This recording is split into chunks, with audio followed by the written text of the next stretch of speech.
Bonjour à tous, bien, bon début de semaine dans le ZCL News sur Canal 10, sur RHT, sur C10 FM. Aujourd'hui, c'est une émission un peu spéciale puisqu'on parlera tout à l'heure de l'Afrique, particulièrement de la Côte d'Ivoire, puisque Laurent Gbagbo, l'ancien président, est enfin revenu avec nos invités qu'on va décliner dans un instant. Sinon, on va débuter avec la directrice générale de Canal 10. Là, sûrement plein de choses à dire. Période de Covid, la presse est particulièrement touchée aussi, même si on ne le dit pas, même si on nous voit tous les jours, il y a des difficultés. On va recevoir un peu plus tard représentante du festival Nouveau Regard. C'est un festival qui débute dans 3 jours. C'est Célia Colomb. Et puis, comme d'habitude, on va terminer avec Eda Misso, on va dire la chronique africaniste de notre ami Jean-Luc Divial. Pour l'actualité, c'était ce matin, on y était, rassemblement à Pointe-à-Pitre devant la mairie. Le maire Harry Durimel est débordé, il ne sait pas comment faire. La situation est compliquée dans toutes les communes de la Guadeloupe. Même ce matin encore, opération escargot, mais la cité de la direction de Bastéo. Grève des salariés au Super U. Il y a un cluster de Covid là-bas aussi. Charlie Dagounia y était. Conférence de presse du journal Rebelle ce week-end pour Kezia, ce jeune Martiniquais qui avait été tabassé par les flics il y a quelques semaines de cela. Olivier Louamdel nous parlera. Et puis Saint-Vincent, on en parle en Guadeloupe parce que nous sommes aussi concernés. Nous avons aussi une soufrière en Guadeloupe. Heureusement pour l'instant, la grande dame elle est calme, mais à Saint-Vincent, ça va plutôt mal. On verra un peu quelques images de la visio avec la région. Charlie Dagounia, voilà un peu ce qui fait le sommaire de ce ZCL. Bon appétit si vous êtes encore à table. Et puis, eh bien, restez avec nous jusqu'à 14h, 14h15. Tout dépend du discours des gens. Alors, Madame Lisa Rodriguez, merci d'être l'invitée de votre propre chaîne. Ça arrive quand même, oui. C'est rare. C'est rare, mais ça arrive et j'y tenais. Parce que d'autres médias s'expriment chez nous, il est normal que vous aussi vous vous exprimiez. Alors, la question qui se pose, c'est que tous les médias se sont plaints, mais comme les autres entreprises, parce qu'un média, il faut le dire, c'est une entreprise. Comment vous passez depuis 1 an cette crise du Covid? On se débrouille. On n'est pas du genre à se plaindre, donc on essaye de faire comme on peut avec les moyens qu'on a et on essaye de le faire bien. Pourquoi je voulais venir aujourd'hui, c'est que on a quand même un problème récurrent qui dure depuis environ 10 ans maintenant. Oui. C'est l'arrivée de la TNT qui représente environ 5 à 6% de la population qui regarde, parce que les gens regardent vraiment les réseaux, CanalSat, le câble, etc. Et pour la TNT, on a une somme à payer à France Télévisions. C'est obligatoire cette somme? Oui, c'est obligatoire, hein, oui. Normalement. C'est la transmission, en fait, c'est la transmission. Voilà, et si vous voulez, ça passe par TDF. Et on a été obligé de signer un contrat à l'arrivée de cette TNT. Ce contrat a été de 2010 à 2015. On avait ce contrat qui nous liait à Rome 1 et on était obligé de payer une certaine somme. On a toujours dit qu'on n'allait jamais pouvoir payer cette somme, que c'est 5 000 € par mois pour vous situer un petit peu les choses. Donc, plus de 600 000 €, enfin bon. Ouais. C'est beaucoup d'argent. Oui. Nous ne payons pas. On ne peut pas payer. On paye chaque mois quand même, hein, je paye chaque mois. Et là, on a eu une mise en demeure en plein Covid de devoir payer la dette qui est la nôtre. Donc c'est pour ça que je suis là aujourd'hui, parce que je suis très inquiète. Inquiète parce que c'est pas que maintenant que nous parlons de ce souci. Quand je dis nous, je parle de toutes les télévisions locales privées de Guadeloupe et de Martinique. Et de la Réunion. Et de Réunion, on a tous le même problème, que ce soit les différents ministres de l'Outre-mer. La seule qui a fait quelque chose pour nous, c'est Madame Panchard à l'époque, mais le ministre Lurel, rien du tout, Georges Paul-Langevin non plus, et nos parlementaires actuels. Et nos parlementaires sont au courant de ce qui se passe, mais pour l'instant, rien ne se passe. En tout cas, sachez que nous, Canal 10, on ne pourra jamais payer cette somme, et si on paye, c'est la fin. Oui. C'est vraiment la fin. Et si on ne paye pas, qu'est-ce qui se passe? Après une mise en demeure, on sera obligé de liquider, Oui. Non, c'est pas. Non, franchement, je viens pas souvent. J'ai pas envie de faire comme à TV. Hein, on pourrait demander de l'aide aux téléspectateurs. Non. Oui. Mais à un moment donné, il faut être juste. Oui. Et en tant que service public, même si c'est un contrat privé, mais soyez juste. Oui. On peut pas parler de justesse, de redevance pour les télévisions d'État qui ont un service public. On fait le service public. Vous avez vu le travail qu'on fait pendant le Covid et de toute façon qu'on fait régulièrement. Depuis que mon père est décédé, ça fait maintenant 13 ans que je suis à la tête de Canal 10. On tient, on le fait bien. Donc maintenant, respectez-nous. Et voilà, je demande aux politiques d'agir. Et je veux simplement une gratuité de diffusion sur la TNT. Oui.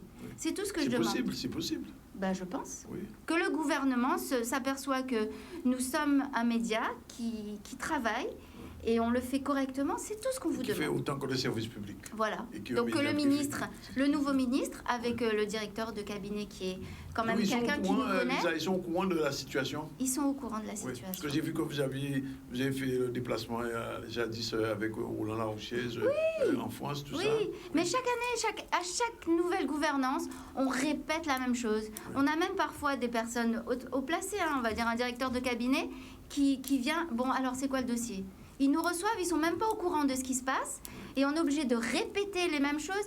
Et bon, c'est sûr qu'il y a CSA est d'autres au courant soucis. aussi. Le CS, bah oui, c'est lui qui nous a mis dans cette situation, donc forcément, il est au courant. D'accord. Alors, est-ce qu'il va y avoir une action, conjointe de toutes les télévisions privées Bah, il y en a plus beaucoup, hein, Danick, hein. Oui. C'est ça aussi qu'il faut s'apercevoir, c'est que vrai. c'est vraiment compliqué. C'est pas quand on dit qu'il faut être en équilibre et que on parle vraiment de difficulté d'exister, c'est pas des blagues. Si dans le marché à l'heure actuelle il y a plus que quelques télés, c'est pas pour rien. C'est que le marché est compliqué et qu'il est restreint. On s'adresse à 400 000. Un peu plus quand même, on est vu en France. Quand même. Oui, mais je ne vends pas en France. Oui, je bien vends sûr. en Guadeloupe. Oui, en Guadeloupe, Je pas en vends pas. Martinique, ni en France, ni en Guyane. Non. Malheureusement. Alors, est-ce que, alors du point de vue de la région, ils sont au courant aussi de cette affaire? Oui. Et qu'est-ce qu'ils disent? Ils sont en train de réfléchir à savoir comment ils vont faire pour nous aider. Mais si vous voulez, c'est pas trop la région. Moi, je pense que là la région maintenant. a payé cette dette. Non, ça voilà. Là maintenant, on est. Je pense qu'au niveau du gouvernement, il y a des choses qui ont été. On a été reçus par le Sénat. Le Sénat nous a écoutés. Le président Larcher sait très bien qu'on a des difficultés.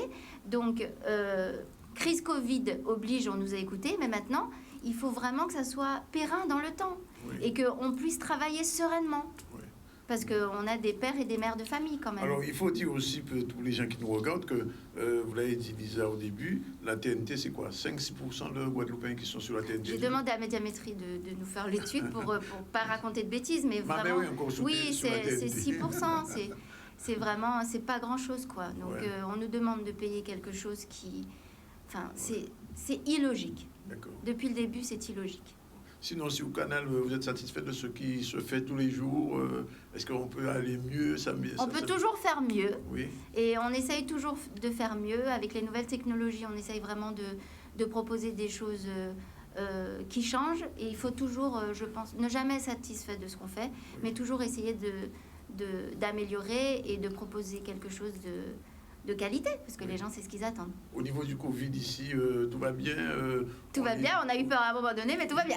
Il y a eu un petit cluster, c'est ça? Au début, il y a quelques jours. On a eu Chika Ouais. qui a eu le Covid, mais tout de suite, il est resté 7 jours. Oui. Donc voilà, c'était En fait, vraiment... il n'est pas tout revenu, début. Chika, depuis.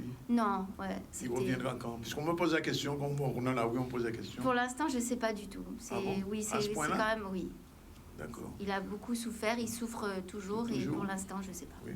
Au niveau du Alors, une question, quand même, je pose la question. Comment Oui. ça se fait qu'à Canal 10, il n'y a jamais eu de grève? C'est vrai, ça? Oui. Ben, je ne sais C'est pas. c'est Peut-être parce non, que... mais c'est vrai, parce qu'il y a des grèves partout. Toutes les collectivités sont bloquées en ce moment, sauf Canal 10, qui n'est pas une collectivité. Oui, on n'est pas une collectivité. Mais non, mais en tant que service privé Non, mais c'est parce que de toute façon, il y a un on management discute. particulier. Ben, on est On assez... supprime des gens, on marque, hein, les mauvais managers, on les... Oui, mais non, enfin, je suis assez accessible. Donc, quelqu'un qui a un souci vient me voir, on discute, on essaye de s'arranger. Voilà. D'accord. Mais Donc, c'est vrai que bon, on touche du bois, c'est vrai que Toucher pour du bois, l'instant, il faut toucher du ça bois va. d'ébène. Vraiment du bois d'ébène qu'il faut toucher. Mais en tout cas, merci d'être venu. Mais on reviendra parce qu'il faut en parler. Il faudra Oui, KMT revenir a sur le le même métier. souci. Oui. Non, il y a trop d'injustice par rapport à ça. Ça fait trop longtemps qu'on ne dit rien. On essaye de voir comment. Mais là, non, c'est bon. Alors, il faudrait faire un webinaire avec l'ensemble des télévisions privées un jour. Et puis, Faire quelque chose comme ouais, ça. faire quelque chose comme ça, je crois que ce serait important. Parce que Que le CSA aussi soit représenté, comme ça on a Oui, les voilà, députés. c'est ça, parce qu'ils ont un représentant ici, aussi de la Martinique, Oui. aussi TR. Oui. Donc on pourrait l'inviter et puis qu'on arrête un petit peu d'embêter Canal 10 et toutes les chaînes privées qui font le travail que ne font pas C'est ça. le service public. Je le dis tout doucement, mais enfin, c'est Oui. vrai, c'est vrai. Ou autrement, nous donner la même égalité. Bon, c'est Oui. sûr on reste privé, Oui. mais à un moment donné, peut-être par rapport à, on va dire, à faire une loi, peut-être quelque chose qui soit spécial pour Alors, l'outre-mer. je viens d'apprendre qu'il y a en cheminement, je dis, venant du ministère de la Culture, une subvention d'aide aux médias en France. Oui. Et j'imagine, ça va arriver dans les colonies aussi, j'imagine. Oui, mais c'est une aide, si vous voulez, qui correspond à 50% de diffusion. Oui. Nous, on ne paye pas. Ouais. On paye. Donc, oui. Ben oui, on peut pas payer. Bon, je paye un petit peu quand même. Oui. Je suis régulière tous les mois, je paye un peu parce que Ouais. il y a quand même un service de fait. Donc, D'accord. mais à un moment donné, Faudrait quand même, réduire ou supprimer? le mieux, ça serait de supprimer, d'avoir une gratuité, ça serait Oui. légitime. Mais après, effectivement, pourquoi pas réduire et avoir un contrat qui soit à la hauteur de ce qu'on peut payer. Bon, ben rendez-vous dans un mois, à peu Oui, près. non, on va peut-être un peu avant. Avant? Ah ben, bon? oui, hein. Oui, donc on met Si vraiment ça la pression. chauffe. On met vraiment Non, la pression. là vraiment, voilà, une mise en demeure de payer quand même 452 000 euros, c'est quand même une grosse somme. Ah oui, c'est lourd. Il y a Voilà. pas beaucoup d'entreprises qui pourraient faire un chèque de 450 000 euros. Voilà. Bien, mais merci. Merci de m'avoir reçu. Madame Rodriguez. C'est normal. N'insistez pas trop que je vous reçoive trop souvent quand même. Bon, allez, à bientôt, Merci. Lisa. Alors, on passe tout de suite à l'Afrique, à la Côte d'Ivoire particulièrement. La Côte d'Ivoire, c'est un des pays africains où il y a eu beaucoup de chamboulements depuis quelques années. On sait ce qui s'est passé à l'époque où M. Gbagbo était président, et puis après l'intervention de la France, et puis Ouattara qui a été déposé pratiquement en parachute en Côte d'Ivoire. Et de l'autre côté, Gbagbo était au CPI, on l'avait accusé de toutes sortes de choses. Finalement, le CPI a réussi à, je ne vais même pas le libérer, mais à l'exenter de toute problématique. Et c'est la raison pour laquelle aujourd'hui on parle du retour de Laurent Gbagbo. Alors, autre chose quand même, il y a eu le décès du Premier ministre récemment, Ahmed Bakayoko.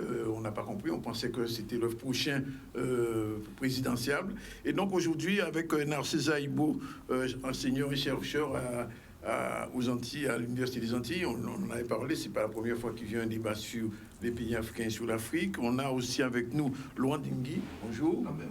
Lambert Dingui, expert en projet et programme européen. Et on a aussi une juriste avec nous, avec vous, tous les trois. On va essayer de parler de ce qui se passe en Côte d'Ivoire en ce moment. Alors, la parole d'abord à Narcisse, bien sûr. Il va introduire le sujet et puis on donnera la parole à tout le monde. Ouais. En tout cas, merci de nous recevoir encore une fois. On a l'habitude de venir chez vous. J'ai oublié de dire Akouboni, excusez-moi, oh là là, j'ai oublié. C'est Akouaboni.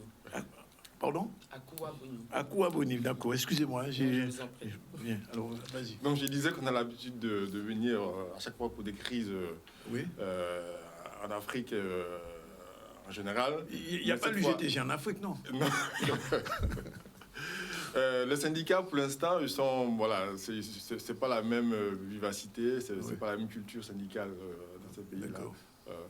Mais enfin, ce que je voulais dire, c'est qu'on a l'habitude de venir chez vous. Tout à fait. À chaque fois à l'occasion de crises. Et c'est normal, parce à l'occasion des qu'il y a problèmes. beaucoup d'Antillais qui vivent Voilà. en Côte d'Ivoire et l'inverse aussi. Voilà, donc on est déjà venu plusieurs fois pour parler donc des différentes crises successives qu'il y a eu en Côte d'Ivoire. Et là, pour une fois, on vient vraiment parce qu'il y a eu un dénouement, on va dire heureux, de la crise en Côte d'Ivoire avec la libération donc, du président Laurent Gbagbo. Donc après 10 ans de procès, voilà, donc il a été complètement blanchi, mais acquitté en compagnie bien évidemment de... On lui reprochait quoi en fait? De Charles Blé Goudé. Alors ça, on va peut-être venir dans le détail. Mais là, on va dire que c'est quand même quelque chose qu'il faut saluer parce que ça n'arrive pas très souvent. C'est quand même une victoire à la fois juridique et politique, d'historique. Parce que, quelque part, on va dire, il a été soutenu dans le combat par toute la diaspora, on va dire, africaine. Et c'est en cela qu'on voulait justement marquer le coup chez vous ici, parce qu'on voulait quelque part, depuis plus de 10 ans, plus de 20 ans qu'on manifeste, hein.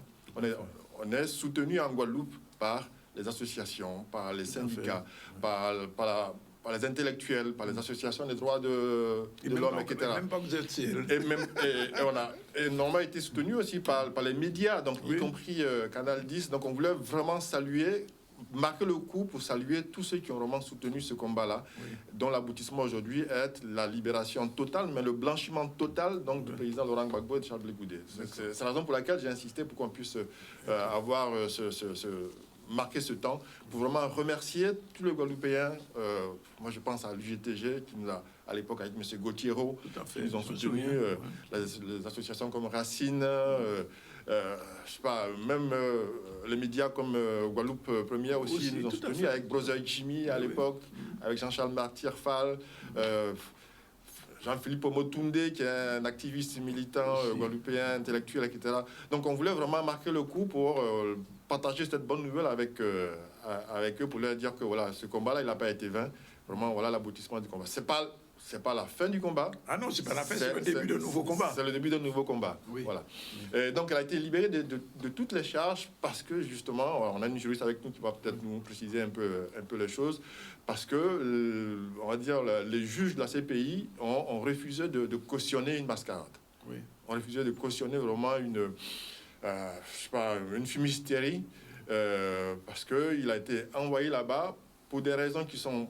On a voulu inverser un peu la réalité des choses, transformer le bourreau en victime, Oui. la victime Tout à fait. en bourreau. Et donc, après 10 années d'instruction juridique, ils ont découvert que le dossier était totalement vide. Était totalement vide et que ils ont dû arrêter le procès en plein milieu. D'accord. C'est-à-dire que les juges de la CPI ont entendu 82 témoins, ont épluché des milliers de documents, des centaines d'éléments. Et au bout de tout cela, les juges ont conclu que les charges du procureur étaient d'une exceptionnelle faiblesse et que même ce dossier n'aurait jamais dû être recevable devant une juridiction normale. Et donc, au bout de cela, ils ont prononcé l'acquittement une première fois au mois de janvier 2019, en plein milieu de procès. C'est-à-dire qu'ils n'ont même pas attendu que les avocats de la défense puissent présenter les témoins. Donc, les juges ont dit, c'est bon, on arrête la mascarade. Oui. Mais comme, en fait, Gbagbo a été envoyé à la CPI pour que Ouattara puisse gagner du temps et que les puissances impérialistes puissent avoir le temps on va dire, de faire même bas sur toutes les richesses en Côte d'Ivoire, ils ont prolongé, Oui. on va dire, le Au procès. maximum, oui. Voilà, donc le juge a fait appel en 2019.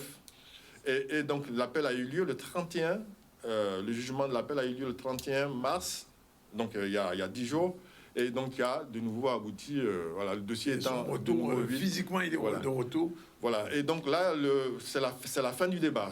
Il n'y a plus rien qui s'oppose aujourd'hui. Ils sont totalement blanchis, mais totalement blanchis, ce n'est pas un non-lieu, mais Oui. ils sont totalement acquittés, blanchis, innocentés de toutes les charges, on va dire, des crimes contre l'humanité qu'on leur reprochait. Alors, Akouabouni, vous êtes juriste, vous avez suivi cette affaire. Qu'est-ce que vous en pensez en tant que juriste, tout ce qui a été fait autour de ces accusations?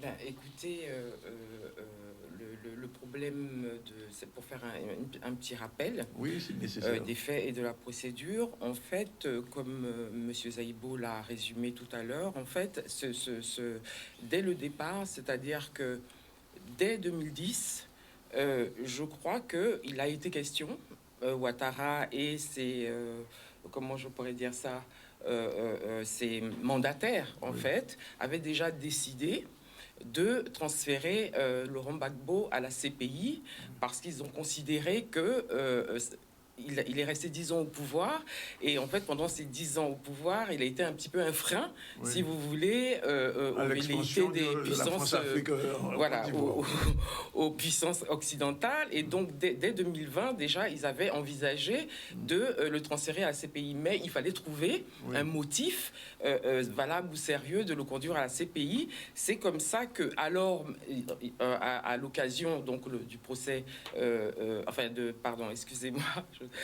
des élections présidentielles, si vous voulez, des élections. Après les élections, il y a eu des violences post-électorales de part et d'autre, d'accord? Et donc, si vous voulez, la communauté internationale, la France en tête, s'est saisie en fait de cette occasion-là pour transférer le président Gbagbo à la CPI. Mais déjà à cette époque-là,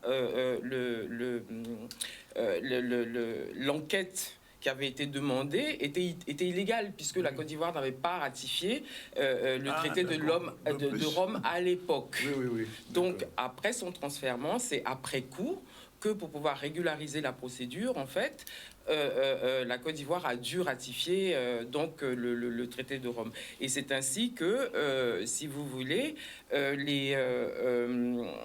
pendant toute cette période entre de 2011, à partir du moment où il a été transféré, Et la dernière audience la dernière audience, excusez-moi, de présentation des éléments de preuve, en fait, les juges qui au départ avaient déjà, avant même que M. Gbagbo et M. Charles Blegoudé soient transférés à la CPI, attiré l'attention en fait de M. Ouattara et de ses mandants sur la faiblesse des éléments, déjà dès le départ. Faiblesse ou vacuité totale. Voilà, exactement. Et donc, ils ont quand même décidé de poursuivre. Oui. Et donc, à l'occasion de l'instruction du dossier, on a entendu pas moins de 82 témoins, comme l'a souligné M. Zaïbo, qui, au départ, étaient les témoins du procureur de la République qui était censément venir à charge. Or, arrivés, ils ont tous été entendus successivement et il s'est avéré que les 3/4 d'entre eux, au final, ont été des témoins à décharge. Juste une petite anecdote, pendant la procédure, il y a un témoin à charge qui est venu essentiellement de Côte d'Ivoire et donc quand il est arrivé dans la salle d'audience, il était tellement heureux de voir le président Laurent Gbagbo, il a demandé à la cour, mais est-ce que je peux aller le saluer? Et là, la cour lui a dit non. Ouais. Voilà, exactement. C'est pour vous dire la vacuité des éléments qui ont été retenus contre eux. Et donc, après l'audition de ces 82 témoins, le juge de l'époque de la CPI a considéré que c'était une mascarade, qu'il fallait en terminer. Et il a rendu une décision au terme de laquelle il indique que non seulement les éléments de preuve qui ont été apportés par le procureur sont faibles, mais sont exceptionnellement faibles. Oui. D'accord. Et donc, du coup, ce camouflet qui a été infligé au procureur, je pense que ça lui a posé un problème parce que même si la procédure a été longue, l'intérêt pour M. Ouattara, c'était de maintenir M. Laurent Gbagbo et M. Charles Blegoudé hors de la Côte d'Ivoire. Tout à fait. Voilà. Et c'est là que... Oui. Alors, je vais poser la question à Limbert Dingui, puisque vous êtes expert du projet Programme européen. Aujourd'hui, il y a la libération et le retour de Laurent Gbagbo en Côte d'Ivoire. Alors, première question, qu'est-ce que ça va changer dans les rapports avec les puissances occidentales? Est-ce que, en tant qu'opposant, il pourra vraiment peser un petit peu sur le pouvoir actuel de Ouattara, ou alors est-ce qu'il va seulement jouer son rôle d'opposant tranquillement de chez lui? Merci. Mais en fait, l'Union européenne, les relations avec l'Union européenne, avec les pays dits tiers, parce qu'ils n'appartiennent pas à l'Union, sont des relations d'État-État. Oui, normalement. Donc, normalement, d'État-État. Donc, par contre, ce qui est intéressant, c'est que l'Union européenne tient à ce qu'il y ait une démocratie ou le maintien des libertés dans tous les pays où ils interviennent. C'est dans ce sens-là que, comme en plus se trouve que la CPI se trouve sur un territoire européen et qu'à la caution de l'Union européenne, donc je pense qu'il y aura un regard particulier par rapport au traitement qui va lui être réservé lorsqu'il va rentrer effectivement au pays. Et actuellement, ce qui se passe, c'est qu'actuellement, le pouvoir en place réagit comme si ce serait une faveur qu'il ferait à Laurent Gbagbo et à Charles Blegoudé de rentrer chez eux. Oui. Alors que quand on regarde dans la Constitution ivoirienne en tant que telle, ça aussi c'est ce que l'Europe va le souligner, dans la Constitution ivoirienne, aucun Ivoirien ne peut être obligé d'être à l'extérieur. Oui. Voilà. Alors il faut quand même rappeler que, pour nos Guadeloupéens qui ne le savent pas, que Laurent Gbagbo a été président quand même. Hein. C'est cela, il a été président, il a été élu légalement en 2000. Oui. Et il a gouverné, il a commencé à déployer son programme jusqu'en 2002. Oui. Et c'est à partir de 2002 que tout a commencé à se gâter pour lui. Parce qu'en 2002, il y a eu plusieurs tentatives de coup d'État qui ont échoué. Et les rebelles, qu'on appelait à l'époque les putschistes, sont entrés par le nord de la Côte d'Ivoire, via le Burkina Faso, qui est le pays voisin du nord, avec la complicité du président de l'époque, qui était aussi un valet, soi-disant, de la France, à la personne de Blaise Compaoré. La France a joué un rôle aussi là, dans cette affaire. Ben, les faits le montrent, parce que Sarkozy même le reconnaît. Oui, aujourd'hui. Et quand on sort de 2002 Il y a eu 2004, sous Chirac, lorsque l'armée française a tiré sur la population qui manifestait pour maintenir Gbagbo au pouvoir depuis l'époque. Après, on arrive, je saute des étapes, hein. Après, on arrive en 2010. En 2010, il y a eu les élections qui ont été organisées. Il y avait un contentieux électoral. Gbagbo a demandé qu'on recompte les voix, parce qu'il était arrivé en tête. Ouattara contestait, il a demandé à ce qu'on recompte les voix. Sarkozy a réagi depuis la France en disant non, il faut qu'on le dégage. Et il a envoyé l'armée française. Bon, ça, je pense que la France était un pays européen, l'Union européenne n'a pas voulu trop intervenir parce que la France était en avant. Mais actuellement, lorsque la sentence du tribunal de la CPI a été prononcée, le libérant complètement, je pense qu'il n'y a plus de discussion possible, quoi. Il n'y a plus de discussion possible. Donc, bon, je précise, je profite quand même du temps que j'ai pour prolonger ce qu'a dit Narcisse, remercier vraiment tous les Guadeloupéens et tous les africanistes qui ont contribué, malgré eux. Ils ne se sont pas rendus compte, mais ils ont vraiment contribué aux résultats que nous avons par la libération de C'est une pression internationale, finalement. C'est ça, mais il n'appartient plus à la Côte d'Ivoire, ce monsieur. Il appartient à toute la diaspora africaine. Tout à fait. Et tous les blogueurs, tous les internautes qui, par leur action sur le net, ont influencé quelque part pour arriver à son innocence. Vérifier. On aura un petit temps après la pub, mais je voulais quand même poser une dernière question avant la pub, rapidement. Comment le peuple ivoirien aujourd'hui accueille Gbagbo à son retour? Je ne sais pas si Narcisse qui peut répondre. Je vais commencer. Je crois qu'actuellement, c'est un problème pour le pouvoir actuel. Ah, d'accord. Gbagbo est très, très, très populaire. Oui. Dernièrement, je lisais un article de presse qui dit qu'on estime à plus de 2 millions de personnes qui se préparent là à l'aéroport pour l'accueillir. Quand même, c'est pas rien, oui. Un petit mot à quoi? C'est-à-dire que bien que la décision d'acquittement ait été rendue, les Ivoiriens sommes dans une espèce d'expectative. En fait, ça ne bouge pas. Il y a eu très peu de diffusion. On n'en parle de pas. joie. Pour le moment, personne n'en parle parce que le président Gbagbo lui-même n'a fait aucun discours là-dessus. Donc, en fait, on est tous dans l'attente de savoir comment les choses vont se passer parce qu'il n'est pas encore parti. D'accord. Il n'est pas encore En fait, Narcisse, ce qu'il faut dire rapidement, c'est qu'en voulant écarter Gbagbo en le déportant de façon unique à la CPI, le résultat de ce procès, en fait, le replace au cœur du jeu politique en Côte d'Ivoire. Donc, même au-delà de la Côte d'Ivoire, Gbagbo aujourd'hui est devenu une leader africain. Voilà. Et comme le combat est un combat au-delà de la Côte d'Ivoire, etc., Gbagbo aujourd'hui se place comme une espèce de héros, mais vivant. Au rang de Mandela, ce Mandela africain, au rang de Sankara, c'est cela, voilà. Donc le résultat de ce procès aujourd'hui le replace vraiment au centre du jeu politique. Et donc, comme disait tout à l'heure Lambert, le pouvoir est très embarrassé et donc ils ne savent pas trop comment faire parce que le but du jeu c'était de gagner du temps, etc. Et là, il est totalement blanchi, totalement innocenté. Est-ce que sa sécurité est assurée? La sécurité est déjà quelque part imposée par la décision de la Cour pénale internationale. Oui, mais je parle à l'intérieur de la Côte d'Ivoire parce que je lisais ce matin des choses, c'est que le Premier ministre qui est décédé, on pense qu'il a été empoisonné, donc c'est pourquoi je pose la question. On revient tout à l'heure après la pub, on va y répondre à tout de suite. Voilà, retour sur le plateau du ZCL News, je vous l'ai dit, on a commencé une page africaine avec le retour de Laurent Gbagbo en Côte d'Ivoire.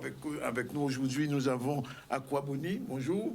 Bonjour pour les gens qui nous prennent en cours. Bien sûr, tout ça, c'est sur la conduite de Narcisse Aïbo, qui est notre intervenant presque régulier sur l'Afrique désormais. Et puis Lambert, il était déjà venu aussi, Lambert. Oui, tout à fait. Lambert, donc ce sont les gens qu'on connaît et qu'on commence à connaître. Derrière nous, il y a une petite image du CPI parce qu'on n'avait pas vu la photo de monsieur Gbagbo. Alors, je posais la question, prochaines élections présidentielles, c'est dans 5 ans. 5 ans, parce qu'elles viennent d'avoir lieu, on s'en souvient dans quelles conditions. Quoi, 25% à peu près de la population qui avait voté? Même pas. Moins de 10%. 10%, oui, je me souviens. 10%. Selon les observateurs internationaux. Maintenant, est-ce que cette élection, on peut la considérer comme valable, vraiment? Bon, enfin, oui, démocratiquement, oui. Mais du point de vue de la population et de la situation. Écoutez, comme M. Ouattara a instauré en Côte d'Ivoire une espèce de régime pesant sur la population, en réalité, que les Ivoiriens l'acceptent ou non, en fait, ils la subissent. ils subissent cette élection en attendant des jours meilleurs, parce qu'il faut savoir que M. Ouattara a une gouvernance plutôt autocratique. Oui, en fait, donc les Ivoiriens, heureux ou pas des résultats, eh bien, ils font profil bas comme ils l'ont fait depuis 10 ans, en attendant éventuellement que le retour de Gbagbo rebatte éventuellement les cartes du paysage politique. Il n'y aura pas peut-être une unité en plus. Côte d'Ivoire, mais c'est ça. Dire là-dessus, dans le même sens que disait Mme Boni, c'est que là, Gbagbo a obtenu une victoire judiciaire. Une victoire judiciaire. Mais dans le fond, ceux qui ont envoyé Gbagbo à la CPI ont obtenu une victoire politique, dans le sens où le but du jeu, c'était de pouvoir réorganiser tout le paysage politique. Ils ont vraiment remanié toute l'opposition politique, supprimer toute contestation. Donc en fait, ils ont eu le temps, pendant 10 ans que Gbagbo était à la CPI, maintenant à la CPI, de reconstruire quasiment, on va dire, le champ politique en Côte d'Ivoire. Et c'est ça qui, derrière, a donné toute la force à Ouattara pour repartir sur un 3e mandat illégal. Alors, donc est-ce que le peuple ivoirien comprend ça, oui, Lambert? Oui, je voulais dire que quand on observe la situation au bout de 10 ans, on se demande s'il n'y a pas une complicité, ce n'était pas prévu comme ça, calculé comme ça.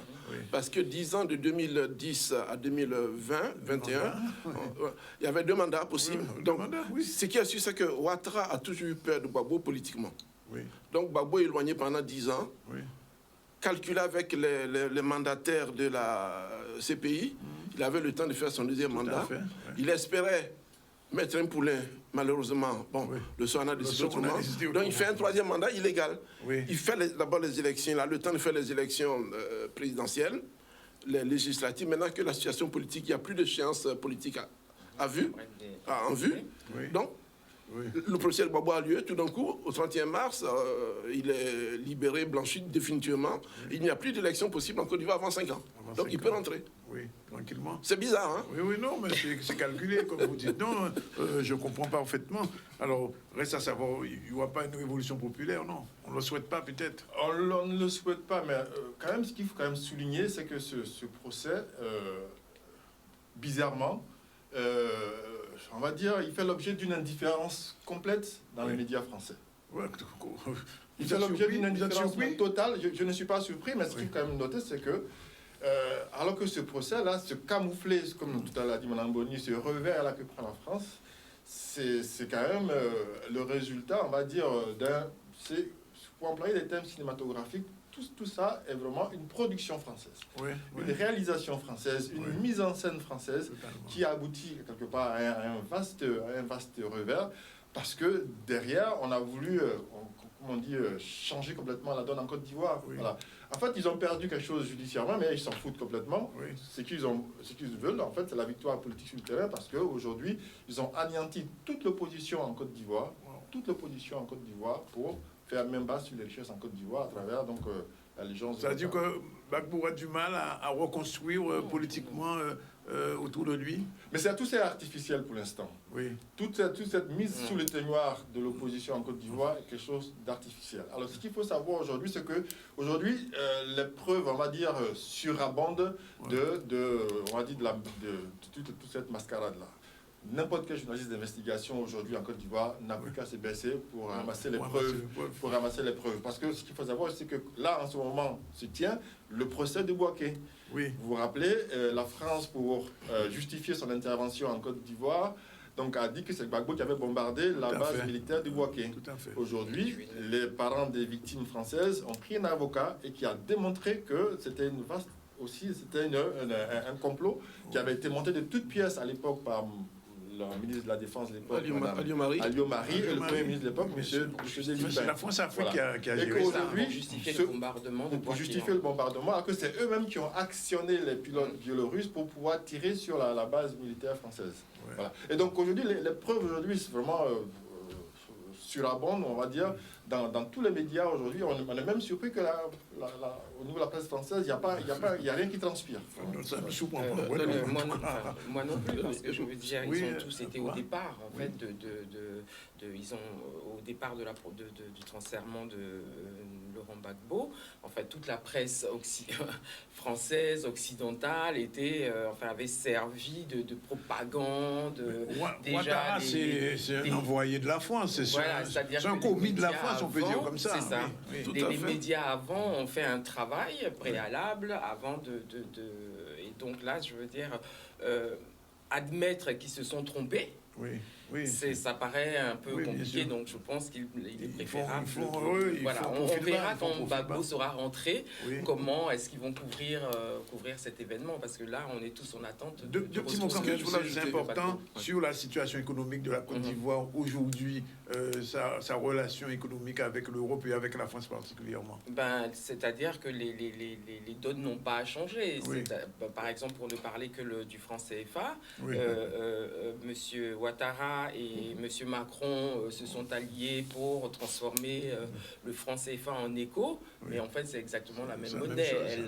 Elle a changé simplement de nom. Et en tout cas aujourd'hui en Côte d'Ivoire, les partenaires privilégiés de la Côte d'Ivoire, c'est la France. Le partenaire privilégié de la Côte d'Ivoire, c'est la France. Toutes les entreprises françaises sont représentées là-bas, et cette manne financière qu'on pouvait imaginer profiter aux Ivoiriens, en fait pas du tout.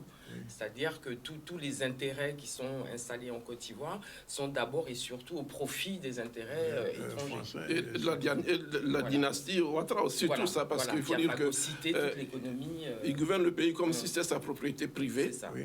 Ses enfants, les enfants de son épouse, ses gens, etc., sont eux qui sont à la tête de toute l'économie ivoirienne. Les institutions.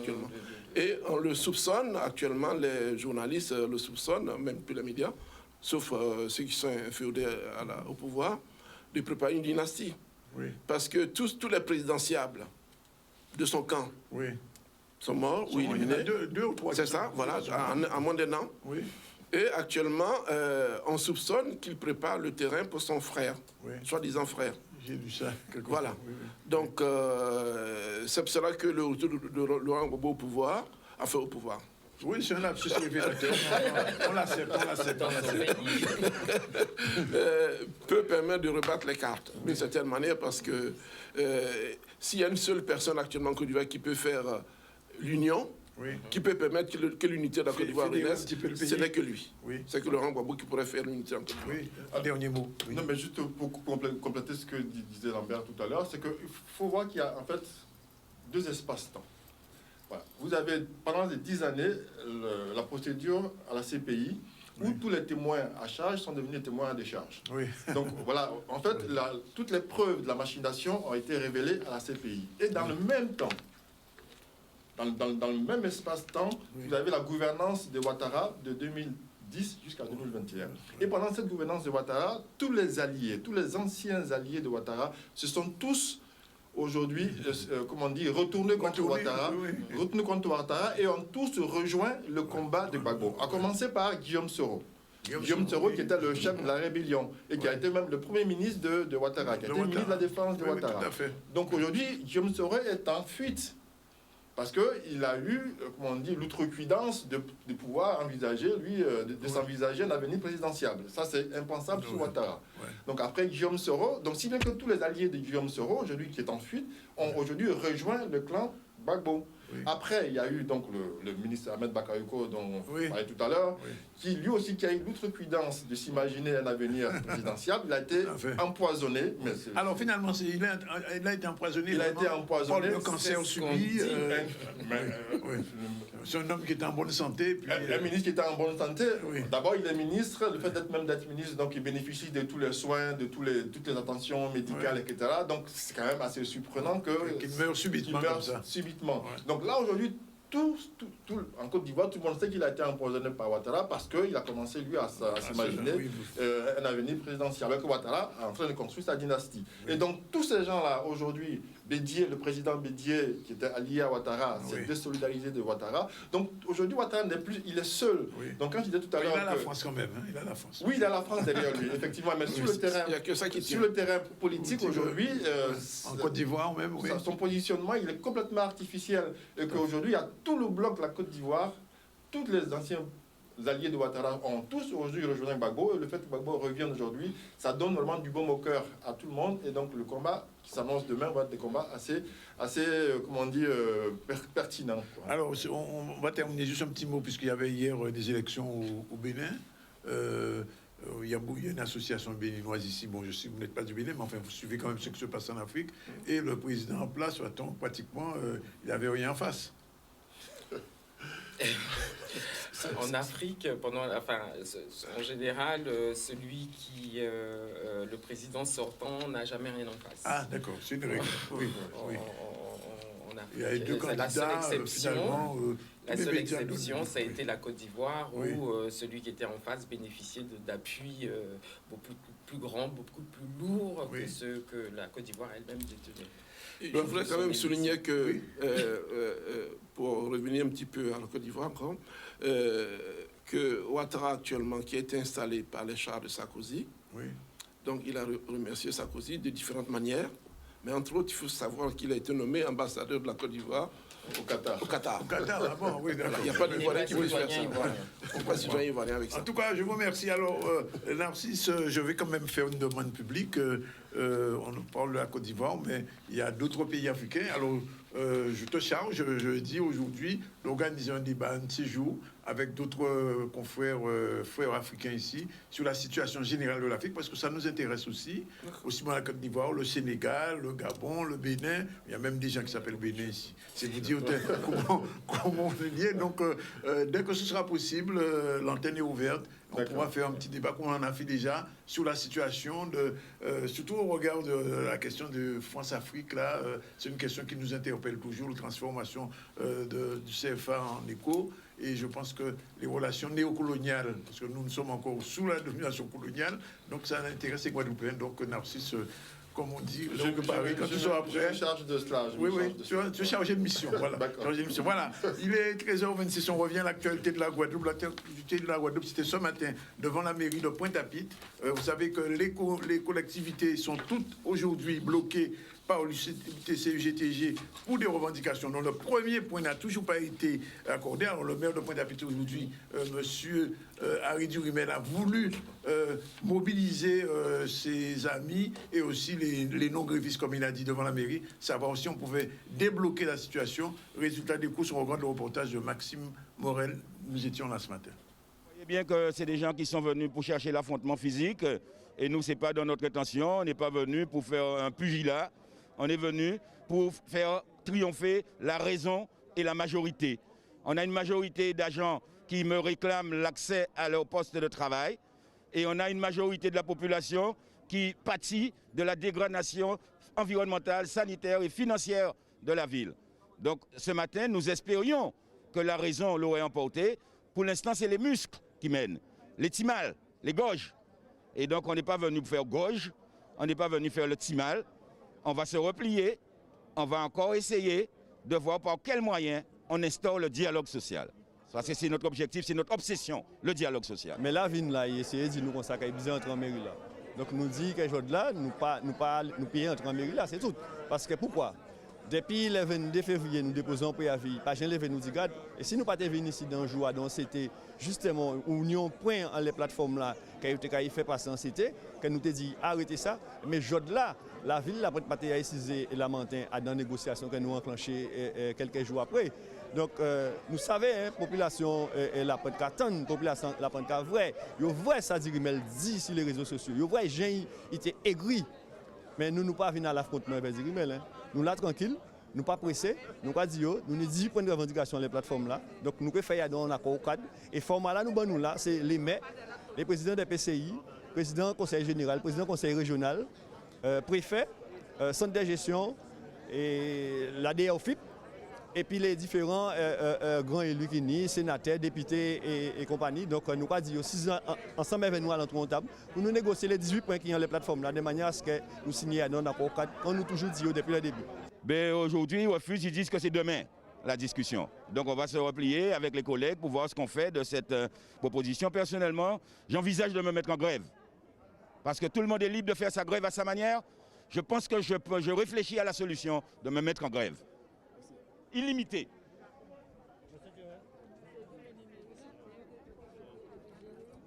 Voilà déjà 12h, 13h28, un petit focus rapidement sur le Super U Saint-Jules, où là aussi il y a non pas un conflit, mais un cluster. C'est assez grave. Charlie Gagogna s'est rendu sur place. Plusieurs employés sont touchés par le Covid. On regarde ce reportage. Eh bien, là, nous sortis, nous arrivons mardi. Nous avons ni des collègues qui, des bruits de couloir, qui disent nous que ni des collègues qui testaient positifs. Mais le mercredi, ni des collègues qui déposaient arrêt à eux. Et nous pas ni d'autres bitins à part que nous demander qu'il a passé, ils disent nous que c'est une intoxication alimentaire. J'ai dit, directrice là vient vraiment, et il dit moi nous ni on cas Covid. Il pas passé vraiment ensemble à personnel et puis informé que ni on cas Covid. En magasin là. Là, il vient dire moi ça. Moi, en tant que délégué personnel, moi, j'ai alerté les camarades qui étaient là. Le jeudi, moi, j'ai alerté la RS également, alerté l'inspectrice du travail, parce que c'est devant nous des faits. Alors, depuis vendredi, 7h30, nous demandons en fait à ce qu'il y ait des contaminations des lieux qui fêtent. Alors, la directrice là dit nous qu'il est prévu à 10h, ensuite pour 11h et ensuite pour dire nous à 16h. Donc, là, nous arrivons, nous ouvrons 16h30, nous voyons que le magasin là toujours ouvert. Nous venons, rassemblez-nous, nous rentrons en magasin là pour demander en fait à qui est des contaminations là qui sont faites. Donc il dit nous finalement c'est moun là qui a sorti des Bastets et yo ka vini à 17h30. Donc à un moment là ça nous dit que nous fait ces moun qui étaient en poste là arrêter encaisser clients et nous fait tous ces clients là sortir. Puisque c'est sécurité aussi à eux qui était en danger, puisque ce sont des intérimaires, donc c'est sécurité à eux aussi qui était en danger. Depuis bon matin, nous devant Super U, nous devant magasin là, nous travaillons là.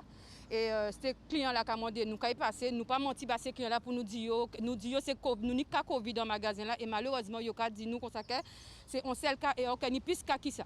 Si nous comptons déjà nous à 3 voire même 4 cas de cas Covid. Donc 2 cas de contact. Donc je dis comme il ne veut pas bon nous les documents nécessaires, c'est vrai nous avons alerté les clients qui viennent demander nous avons dit ça qui vraiment arrive nous aujourd'hui jour.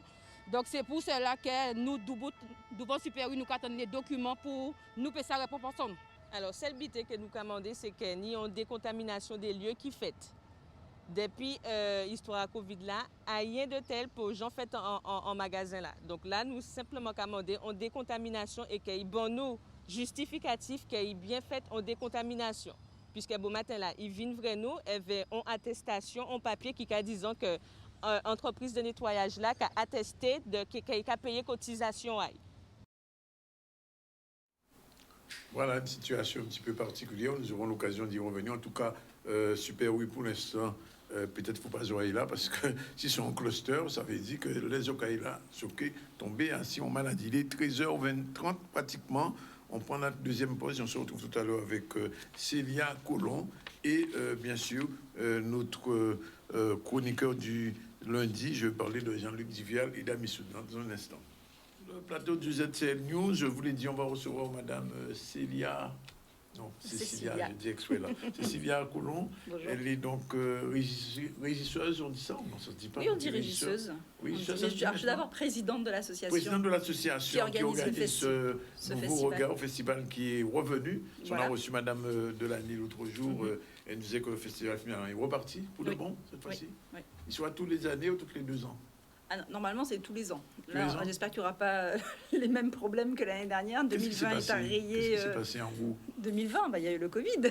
Oui. La Covid. Alors, moi, j'aime pas dire la Covid, mais. Oui. Enfin, la Covid, enfin, il y a eu le Covid. Il y a eu la pandémie, voilà, on va dire ça comme ça. Et ça nous a un peu empêché de voilà, donc on a reporté. Et là, on a décidé que, coûte que coûte, on y allait. Oui. Alors, donc, c'est à partir du 15, soirée ouverture. Pas de film ce soir-là? Si, il y a un film qui s'appelle Ridim. Oui, Ridim, d'accord. Qui est d'un réalisateur guyanais. Guyanais. Et la programmation cette année, alors qu'est-ce qu'il y a de bon? Mais tout est bon. Il y a trop de films quand même. Ah oui, mais justement, on fait quand même... trop de films en 4 jours. On a fait en sorte que tout le monde puisse, que les créneaux ne soient pas... les films passent toujours 2 fois. Oui. Et donc, on a la possibilité de voir tous les films, si on le veut, évidemment. D'accord. Mais après, il y a aussi des courts-métrages, hein, donc il y a des films qui durent 5 minutes. D'accord. Donc il y a des programmes courts. Donc dans le programme court, vous pouvez voir 5-6 films. Et il y a 2 programmes courts. Donc vous pouvez voir, si vous le souhaitez vraiment, vous pouvez voir tous les films qu'il y a dans le festival. Bon, tout a été fait pour que justement... On va essayer ce challenge. Ouais. Et donc, j'ai vu aussi que vous avez des invités prestigieux cette année. Des invités prestigieux. On a toujours des invités. Là, c'est un peu plus difficile vu les conditions sanitaires. Ils seront vraiment sur place ou bien sûr? Alors oui, on a Joey Star sera là? Ah bah alors oui, normalement, oui. En plus, il est sur un truc sous le Rhum, j'ai vu. Oui, mais justement, qui passe au festival. Alors, il passe au Cinestar en premier lieu, mais il passe dans le cadre du festival le samedi au Memorial Act. D'accord. Et c'est. Il sera dans un film, Joey? Il est dans le film Terre de Rome. Terre de Rome, voilà, la Guadeloupe Terre de Rome. La Guadeloupe Terre de Rome de Blaise. J'aime pas le titre, moi. La Guadeloupe Terre de Rome. C'est vrai, non, vu de l'extérieur, j'ai l'impression que les Guadeloupéens sont des gens qui... des siroteurs. Des siroteurs. Oui. Alors ça, il faut aller voir avec le réalisateur, hein, ça c'est pas moi. Il doit être notre invité, je crois. J'ai vu son nom dans la liste. Oui, normalement, oui. Il est dans meilleur prodige, quoi. Alors ça, je pourrais pas vous dire, c'est plus non, Maïté qui... Moi, je ne fais pas la question. Non, la Guadeloupe, Terre de Rome... oui, il faut lui poser la question, effectivement. Même, non, j'aime pas. Non, la Terre du Rome, j'aurais pu comprendre à la limite. Terre de Rome, c'est un petit peu ambigu. Bon, je pense que c'était un jeu de mots par rapport à la Guadeloupe Terre des champions, voilà, c'est ça. C'est pas la même chose. Que c'est ça. Les mots ont leur sens quand même, hein, n'est-ce pas, monsieur le linguiste? N'est-ce pas? Je ne sais pas si tu es d'accord avec moi. Terre de Rome, terre de Champagne, non, ça ne non, non plus. Ça c'est sûr. Même les importateurs de champagne. Il y a beaucoup de mal avec cette étiquette. Oui. Ouais, c'est vrai, ça nous donne une mauvaise image. Enfin bon, bref. Mais en tout cas, effectivement, ce film, Joey Star est interviewé, fait partie de la réalisation du film.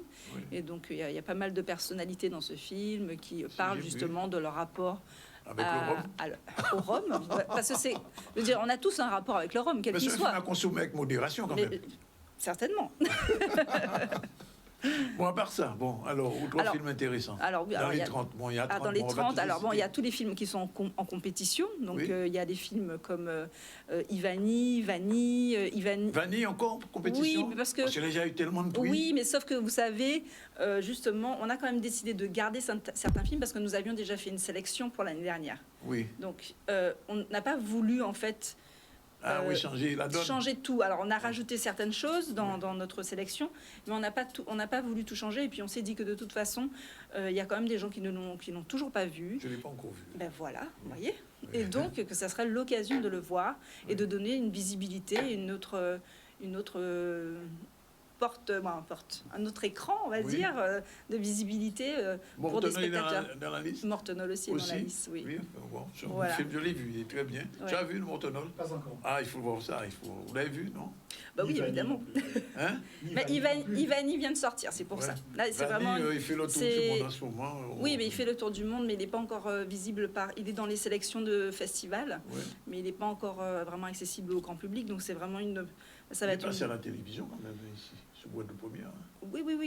Oui, mais bon, c'est pas la même chose. C'est pas la même chose, monsieur Sandronis, d'aller au cinéma, de vivre quelque chose. C'est pour ça. Et en plus, on a la chance d'avoir... On est un des rares départements à avoir des cinémas ouverts. Oui, je sais, en Martinique, c'est fermé. En Martinique, c'est fermé. À La Réunion, je sais pas. Mais en tout cas, on a vraiment... En France, c'est fermé, en tout cas. Voilà, en France, c'est fermé. Donc, je pense qu'il faut vraiment qu'on utilise cette chance. Il faudra remplir le cinéma parce que Christelle Théophile, elle est désespérée. Fermée le lundi, fermée le mardi. Et là, maintenant, elle est fermée le mercredi. Elle ferme le mercredi aussi? Oui, maintenant elle est fermée et elle ouvre que le vendredi, samedi, dimanche.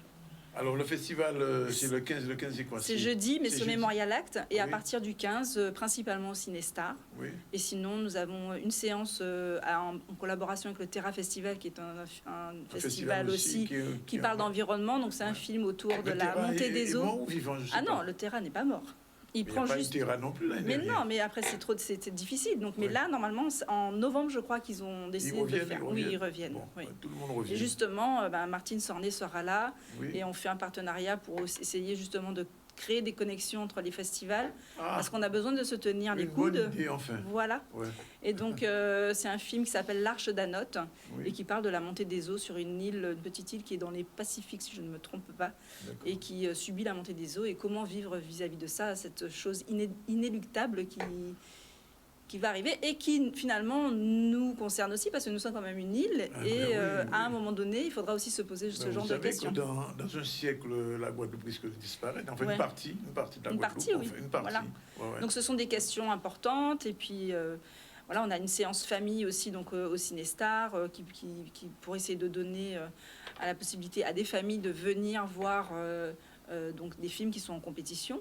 Et on a aussi cette année la séance insolite, qui est une séance particulière. Ils sont à la piscine comme la dernière fois. Non, mais justement, on a changé. Oui. Alors, parce que de toute façon, à la piscine, ça aurait été compliqué avec les mesures de les restrictions sanitaires. Mais là, on fait au cinéma. Donc, on invite les gens, les spectateurs, à vivre une expérience de se mettre dans la peau d'un malvoyant ou d'un non-voyant et de vivre Un film auditivement. voilà, c'est ça, en audio-description, comme on dit. Donc, c'est-à-dire que tout ce qui se passe dans le film est décrit. Oui. Donc, voilà. Donc, normalement, Ça se le mieux, passera c'est de au se banquer. Cinestar aussi. Au Cinestar, c'est au Cinestar. C'est au Alors, Cinestar. on aura un masque Ah, on sur, aura, voilà, vous sur aurez le un visage et aux yeux. C'est ça. Ça sera du beau, Ça sera pas mal pour les photos. Par contre, les photos souvenirs du festival vont être drôles. J'ai comme l'impression. Mais bon, voilà, et c'est vraiment pour l'idée. Puis aussi, on est en partenariat avec l'association des aveugles de Guadeloupe pour justement aussi donner l'opportunité à ce public-là de venir assister à un film, à la projection d'un film dans des conditions peut-être dans lesquelles ils n'ont pas l'habitude d'aller et qu'ils n'ont pas la chance d'avoir. Donc, Alors, Cécilia Coulon, quand même une question un Oui. petit peu plus personnelle. C'est Oui. quoi un régisseur dans un festival? Ah, le régisseur, c'est celui qui La gère... régisseuse. La régisseuse, dans ce cas-là, c'est la personne qui a un peu une vue d'ensemble sur, en tout cas sur L'organisation, le déroulement. l'organisation et le déroulement, et qui fait en sorte que personne n'oublie quelque chose. Voilà. Qui travaille vraiment en collaboration directe avec la directrice de production, qui est Pascale Grenier. Oui. Et là, on Elle travaille... est revenue de Londres. Hein. Oui, vous en savez des choses, hein. Bon, les journalistes, on va savoir quand même, non? Oui, elle est revenue. Elle est là. Elle est là avec pour le nous. festival. Elle est là pour le festival. Elle Oui. nous accompagne. Et justement, on travaille en étroite collaboration pour être sûr que tout se déroule bien. Gérer les équipes, gérer les bénévoles, parce qu'on J'ai vu que vous avez une bonne petite équipe de bénévoles. Oui, on a à peu près 25, 25. entre 25 et 30 bénévoles qui nous accompagnent. Et en fait, c'est vrai que sans eux, on ne pourrait pas tenir un festival. Et c'est vrai que c'est très important d'avoir des bénévoles dans un festival, même si ce n'est pas le modèle économique, mais c'est le plus viable. le plus viable. Oui. Mais malgré tout, tous les festivals du monde, même s'ils sont viables, ont des bénévoles. Mais c'est vrai que sans eux, ça serait pas pareil. Et Cette puis- année, il n'y aura aucun film sur le carnaval? Non, pas cette année, pas que je sache. Ah Alors bon attendez, sauf si je vais Non, peut-être me faire taper non. sur les doigts, mais Oui. normalement non. Non, rien du tout. Alors, je pose quand même toujours la même question. S'il y avait 3 films à ne pas voir, à ne pas rater. Ah. À ne pas rater. Ouh là là. Oula. Ah, ça c'est une question. Alors bon, il y a La Nuit des Rois. La Nuit des Rois, qui est un film de Monsieur Lacotte, alors Philippe Lacotte, qui vient de Côte d'Ivoire. D'accord. Et c'est un film. Bon, je Un vais long pas métrage, pouvoir. c'est un long métrage? C'est un. Vous me posez des cols. Oh, Je non, c'est sais pas fait exprès. Hein. Oui, je sais. Mais non, je pourrais pas vous dire. Non, c'est pas un long métrage. Oui. Ou si, c'est un long Ça métrage. soit un moyen métrage. Bon, Un moyen disons que métrage, c'est on dit un un moyen film. métrage. On va dire que c'est un Tout à film. fait. Voilà, c'est ça. Oui. Donc là, c'est une opportunité parce qu'en plus, c'est en exclusivité. D'accord. C'est une exclusivité C'est la nationale. première C'est la- vision. C'est la Oui. première Première diffusion. Voilà, exactement. Donc il y a ce film-là qui est visible 2 fois au Cinestar. Après, évidemment, alors moi, dans mes préférences, je dirais aussi Scolopendre et Papillon, qui parle de l'inceste, Oui. de choses comme ça. Donc Qui est déjà passé ce film? il est déjà passé aussi, Parce mais que c'est son vrai que réalisateur était et venu déjà. d'origine martiniquaise, Oui, oui. oui. oui. D'accord. Voilà. Et le troisième? Et le troisième, alors qu'est-ce que je pourrais vous dire? Alors bon, moi, l'Arche d'Anote me touche parce qu'évidemment, ça touche Je trouve que ça a vraiment une résonance pour nous en Guadeloupe. Par rapport à l'eau. Par rapport à l'eau. Oui. Voilà, mais si j'avais un autre, peut-être que je dirais... Mettre Mortonol quand même. Ah oui, mais Mortonol, comme on l'a déjà vu, un peu, même s'il y a des gens qui ne l'ont pas vu. Il y a beaucoup de gens qui ne l'ont pas vu. Qui l'ont pas vu, oui, mais bien sûr. Après, il y a tous les films de nos réalisateurs guadeloupéens, martiniquais, guyanais. Il y a quand même il y a un foisonnement de réalisateurs qui essayent de faire des choses de qualité, qui continuent d'avancer, de s'améliorer. Et donc, c'est vrai que dans les programmes courts, justement, il y a la possibilité de voir tous ces films qui sont des courts-métrages en général. Après 2 festivals, vous étiez déjà sur le premier? Alors moi, j'étais pas directement sur le festival. Oui. C'est vrai que je suis là depuis le début parce que j'ai toujours poussé, parce que ce sont des amis, et je les ai toujours poussés à faire leur festival. Et voilà. Donc j'ai toujours été présente derrière, mais jamais réellement. Voilà. Mais là, cette année, je suis vraiment dans la. Je posais la question de savoir comment vous voyez ce cinéma guadeloupéen maintenant. Mais écoutez, il y a beaucoup de choses qui sont faites. Alors, on peut quand même remercier. Il y a la région. Quand même, Comment? Il émerge quand même. Oui, il émerge. Il émerge. Il y a de la qualité. Il y a des. Oui, il y a un vrai travail entre le CNC et la région Guadeloupe pour essayer et Canal Plus aussi, qui accompagne, qui sont d'ailleurs nos partenaires, qui accompagnent quand même les réalisateurs antillais-guyanais à développer leurs projets. Donc, c'est vrai que il y a quand même cette émulsion, cette dynamique. Qui fait qu'aujourd'hui, on a quand même des films, on a quand même des réalisateurs qui s'essayent à faire des choses nouvelles, à explorer d'autres thématiques, des choses comme ça. Donc c'est vrai que ça, c'est important. Nous, justement, à travers notre festival, on essaye de faire émerger encore plus ces personnes-là, de leur donner une certaine visibilité. C'est vrai que cette année, en plus, la crise nous a finalement poussé à trouver d'autres solutions et on a trouvé quelque chose qui nous permet de donner à voir les films sur un site internet qui est une salle de cinéma en ligne. Oui. Donc oui. Et donc vous pouvez, alors sauf en Guadeloupe, malheureusement, mais où vous pouvez avoir accès à tous les films qui sont en compétition. Ça s'appelle la 25e heure. Et donc vous pouvez accéder à ces films depuis le cadre. Voilà, oui. Alors, oui, vous pouvez accéder par là aux séances 25e heure. Et vous pouvez voir les films en compétition depuis le Canada, l'Hexagone, je crois que et la Caraïbe, à part la Guadeloupe, la Martinique, la Guyane, peuvent voir les films en plus de manière gracieuse. Bien, alors donc rendez-vous le mercredi. Du 15 au 18. C'est jeudi. Du 15 au 18. Oui. Voilà, principalement dans les différents lieux, Cinestar, Médiathèque du Lamentin. Il y a aussi le Café Papier cette année pour le Good Morning Ciné, si vous voulez, dimanche matin, aller prendre un petit café en regardant un film. Voilà, dans un cadre très cosy. C'est au Café Papier le dimanche matin. Merci pour la pub. Okay. Oui, pardon, excusez-moi. Oui. Non, ça va. Oups. Bien, on va tout de suite. Il est 48, mais on commence la première partie. Non, on fait la pub tout de suite. On continue avec Jean-Luc. Bien, générique, c'est parti.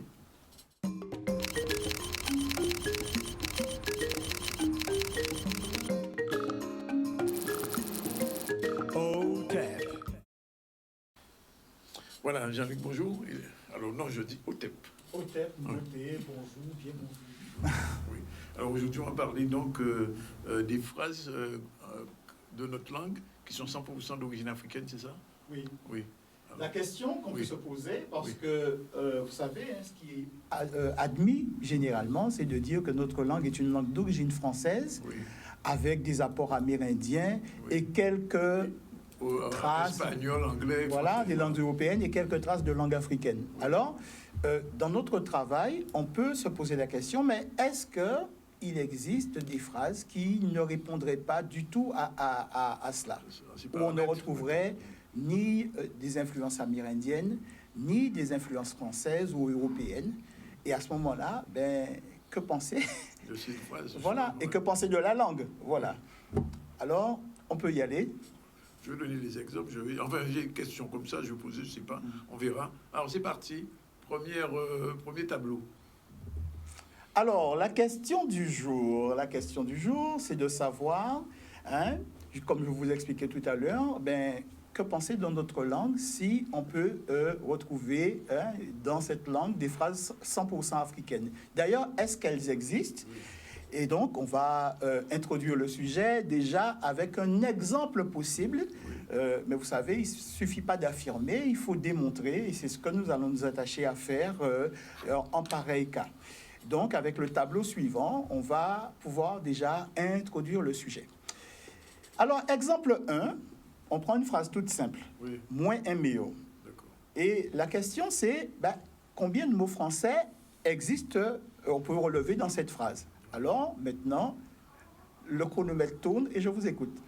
Alors, le moins est d'origine picard, m'a-t-on dit. Je donne les trucs classiques. Hein. Oui. Moins, c'est moins les picards qui sont arrivés ici au 16e, 10e siècle. Votre temps est écoulé. Il n'y en a aucun. Vérification. Oui.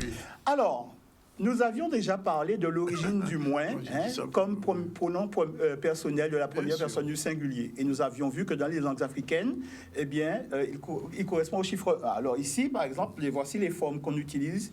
Moins, man, mo, m apostrophe en Haïti, im, moué, mi, moué, et pour dire je, moi, me. Mais vous avez vu que la racine, c'est la racine du chiffre 1 dans les langues africaines. Voilà. Et donc on dit en Zinzaoué 1, en Zanaki Moui 1, en Yélé Mouéni 1, en Chiei Moué 1. Donc c'est le chiffre 1, oui. D'accord. Quand on dit je, on cite le chiffre 1.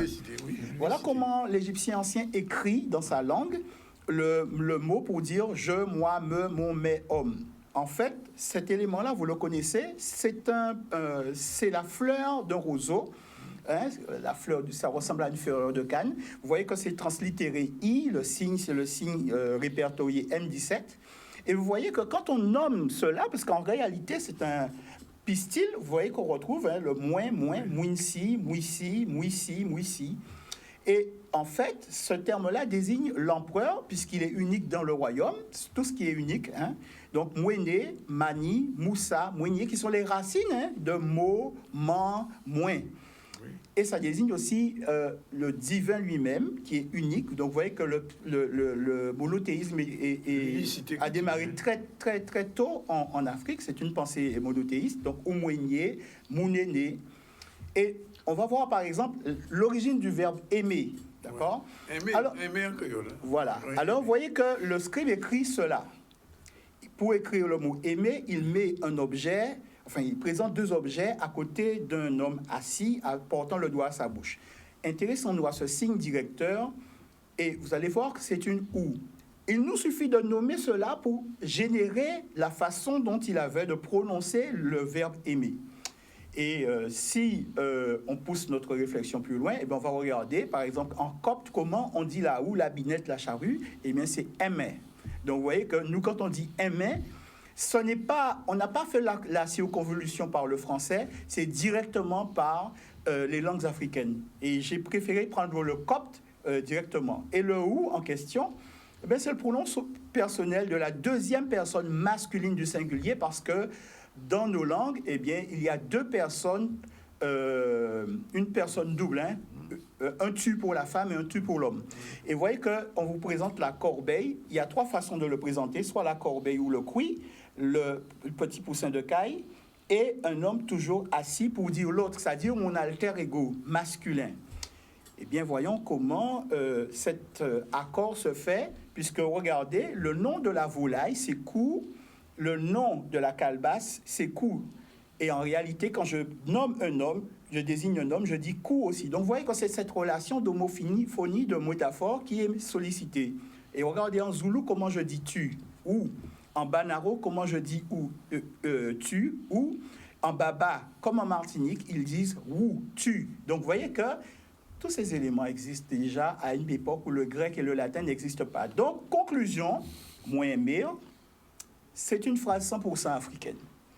C'est trompeur, hein? Oui, mais oui.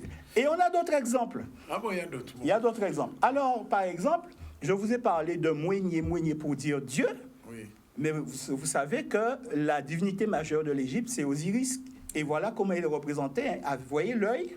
Oui. Eh bien, moigné, justement, en kikongo, moigné, ça veut dire voir.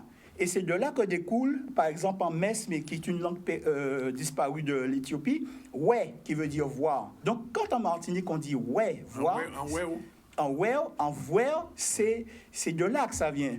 Bon, autrement, en Bambara, on dit ta, aller partir. En Mandinka, ta, aller partir. Et en Bambara, ta, là, celui qui part. Donc, dans la génération démonstrative neutre singulier, pour désigner l'objet qui est dans le lointain, on dit ta là, vous voyez? Et ça vient de là. Conclusion, eh bien, on peut construire toute une série d'éléments grammaticaux, construire des phrases sans cela. Donc, voilà des exemples de phrases 100% africaines, et ça va vous surprendre, mais tous les mots que vous voyez là ne sont pas d'origine française. Ta là, c'est Tao. C'est ouais, Yahweh, Haïti. Mon ouais, c'est Tala Ouemé. Tibolom Tala Kaoulé. Moremé To Djete, Guyane. Boaboala Te Aimé Matete. Aki Timoun Lassa. Koute-moi, Wote Pachla. Magnon Bossu. Toutes ces phrases sont typiquement africaines. Il n'y a pas un mot tiré d'une langue européenne. Même Tibolom. Bolom, ça veut dire le mari, l'époux dans les langues africaines. Ça n'est pas de bon. Non, du tout. Ça veut dire ça désigne le mari, l'époux. Bois, c'est le nom du chien du canidé. Ouais. Bon, Timoun. Timoun aussi. Moun, Mountou, c'est l'être humain. Aki, c'est de l'égyptien ancien. Ouais.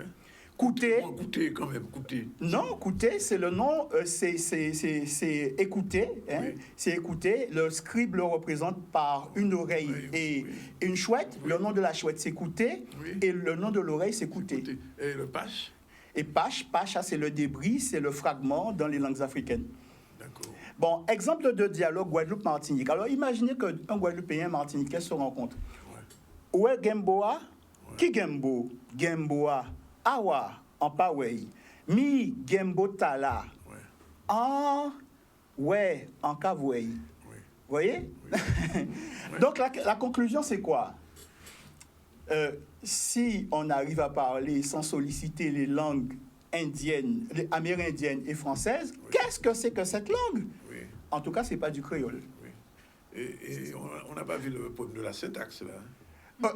On n'a même pas parlé de la syntaxe. Pour cela, je vous donne rendez-vous pour le Wuchika. Oui, bien sûr. Ça, c'est pas une...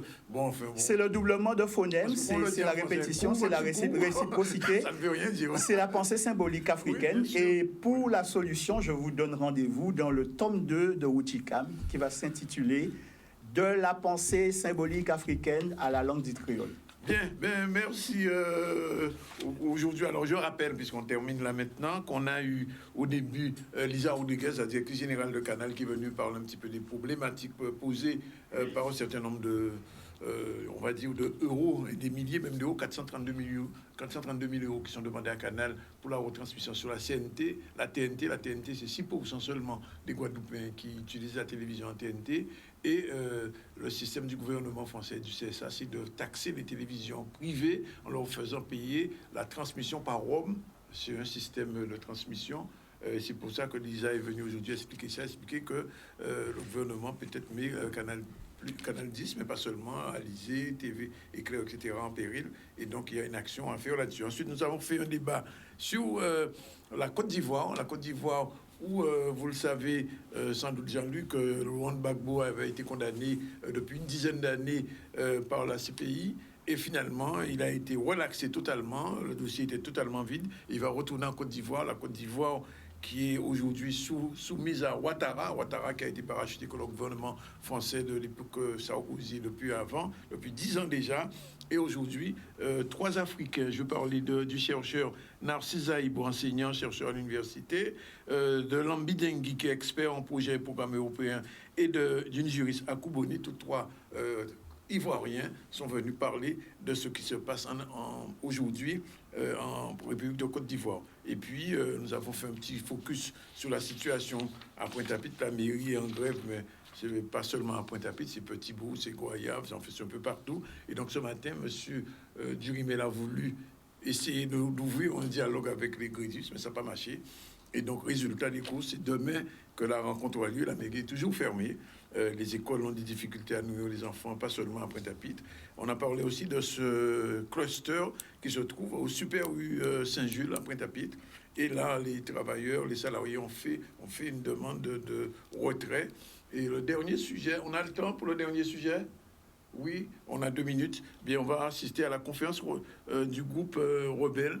C'est un journal proche de Combat Ouvrier. Et c'était pour Kezia, ce jeune Martiniquais qui avait été, vous le savez, malmené par la police française en Martinique. C'était il y a quelques mois de cela. On regarde sa conférence de presse.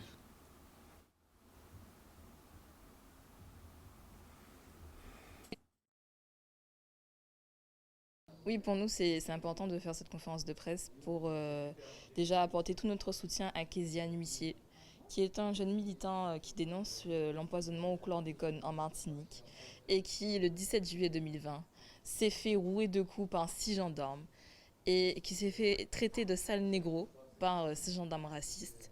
Et en plus de cela, il se retrouve poursuivi en justice pour soi-disant avoir tabassé les gendarmes, alors que c'est lui qui s'est fait tabasser. Le procès devait avoir lieu le 17 mars. C'est pour cette raison que, durant le mois de mars, nous avons fait passer une pétition qui s'appelle La Gay Kezia. Cette pétition a été signée par plusieurs centaines de lycéens et étudiants. Nous avons récolté 1074 signatures et plusieurs lycéens et étudiants ont pris la pétition et ont fait signer la pétition par leurs camarades au sein des établissements. Donc la pétition, c'est pour montrer que nous sommes nombreux à être jeunes, à être lycéens, étudiants, jeunes travailleurs, jeunes chômeurs, et à ne pas accepter que Kezia se fasse tabasser par les gendarmes et se retrouve poursuivi en justice pour soi-disant avoir tabassé ces gendarmes. J'ai commencé à m'intéresser à la problématique du chlordécone juste avant d'emménager en Guadeloupe, il y a 2 ans. Et quand j'ai aménagé ici, j'ai rencontré les militants de rebelles, et vu que c'est un combat que je trouve juste, hein, c'est quand même l'empoisonnement d'une population qui a des conséquences quand même très graves, j'ai rejoint leur combat, et du coup ce qui m'a motivée à venir ici aujourd'hui, c'est pour soutenir tous les militants anti-chlordécone, notamment Kezia. Il y en a qui ne connaissaient pas forcément la problématique du chlordécone, ou enfin ils ont déjà entendu le nom, parce qu'ils sont antillais, mais ils n'ont pas forcément toutes les informations, c'est pas forcément clair. Et il y en a qui ne connaissaient pas forcément Kezia, mais une fois qu'on leur explique qui c'est et qu'est-ce qui s'est passé, tout de suite, forcément, ça les révolte, s'ils se sentent concernés. C'est des jeunes qui se sentent concernés par le chlordécone, qui se disent, mais c'est-à-dire que moi, si je vais en manif demain, je peux me faire tabasser et finir à la justice pareil, quoi. L'affaire Kezia, c'est une affaire de violence policière, tout comme aussi ce qui s'est passé avec Claude Jean-Pierre, qui s'est fait agresser, enfin, on suppose qu'il a été agressé par des gendarmes à Déhay, puisque après son contrôle par des gendarmes, il s'est retrouvé à l'hôpital et il est mort le 3 décembre. Et pour cette affaire, nous sommes mobilisés et nous exigeons que la vérité éclate et que la vidéo soit rendue publique. Donc tout comme Kezia Nuissier, nous demandons que justice et surtout la vérité sur l'affaire Clodo. Voilà, c'est fini. On va juste rappeler que jeudi 15, c'est l'ouverture officielle du festival Nouveau Regard, deuxième séquence. Et Cécilia est venue nous présenter le festival en nous disant qu'il y a des films intéressants à voir et à ne pas rater. Tout se passe en gros Cinestar. Et au Café Papier, il y a au moins une séance. Hein. Il y en a 2. 2 séances, ouais. Le matin, dimanche matin. Le dimanche matin. Dimanche matin. Vous n'avez rien à faire le dimanche matin. Oui, venez au Café Papier. Puis avec Jean-Luc, on a fait un petit tour sur des phrases de notre langue qui sont d'origine pratiquement 100%, on veut dire. 100%. 100% d'origine africaine. Voilà. Si vous ne l'avez pas encore, je vous conseille ce numéro de Jeune Afrique, les 50 qui font l'Afrique numérique. C'est intéressant, c'est-à-dire... et donc, on se quitte, on se retrouve demain à partir de 12h30, ici même, avec vous. Merci d'être avec nous.